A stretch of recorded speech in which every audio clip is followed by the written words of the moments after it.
ಸ್ನೇಹಿತರ ಮೇಲೆ ಫೋಟೋ ಗಮನಿಸಿ ಈಕೆ ಹೆಸರು ಬಂದ್ಬಿಟ್ಟು ಲಾರಾ ಅಂತ. ಈಕೆ ತನ್ನ ಕನ್ಯಾತ್ವವನ್ನು ಕೂಡ ಮಾರಿ ಬರೋಬ್ಬರಿ 18 ಕೋಟಿ ಕೂಡ ಸಂಪಾದನೆ ಕೂಡ ಮಾಡಿದಾಳೆ. ಈ ವಿಷಯ ಬಂದ್ಬಿಟ್ಟು ಎಲ್ಲ ಕಡೆ ವೈರಲ್ ಆಗ್ತಾ ಇದೆ. ಈಕೆ ಹೆಸರು ಬಂದ್ಬಿಟ್ಟು ಲಾರಾ ಅಂತ. ತನ್ನ ಕನ್ಯಾತ್ವ ಬಂದ್ಬಿಟ್ಟು ಈಕೆ ಹರಾಜುಗಟ್ಟಿರ್ತಾಳೆ. ಇದು ವೈರಲ್ ಆಗಿದೆ ಎಲ್ಲ ಕಡೆ. ಈಕೆ ಬಂದ್ಬಿಟ್ಟು ಎಸ್ಕಾರ್ಟ್ ಏಜೆನ್ಸಿ ಮುಖಾಂತರ ತನ್ನ ಹರಾಜು ಪ್ರಕ್ರಿಯೆ ಕೂಡ ಶುರು ಮಾಡ್ತಾಳೆ.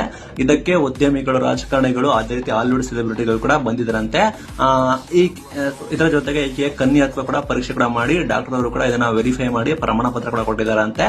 ಈಕೆಯ ಕನ್ಯಾತ್ವವನ್ನು ಬಂದ್ಬಿಟ್ಟು ಒಬ್ಬ ಹಾಲಿವುಡ್ ನಟ ಬರೋಬ್ಬರಿ 18 ಕೋಟಿ ರೂಪಾಯಿನ ಕೊಟ್ಟು ಹರಾಜನ್ನ ಗೆದ್ಕೊಂಡಿದೆ ಅಂತ ಕೂಡ ಮಾಹಿತಿ ಬಂದಿದೆ. ಆದ್ರೆ ಆ ನಟನ ಹೆಸರು ಕೂಡ ಬಹಿರಂಗ ಪಡಿಸಿಲ್ಲ.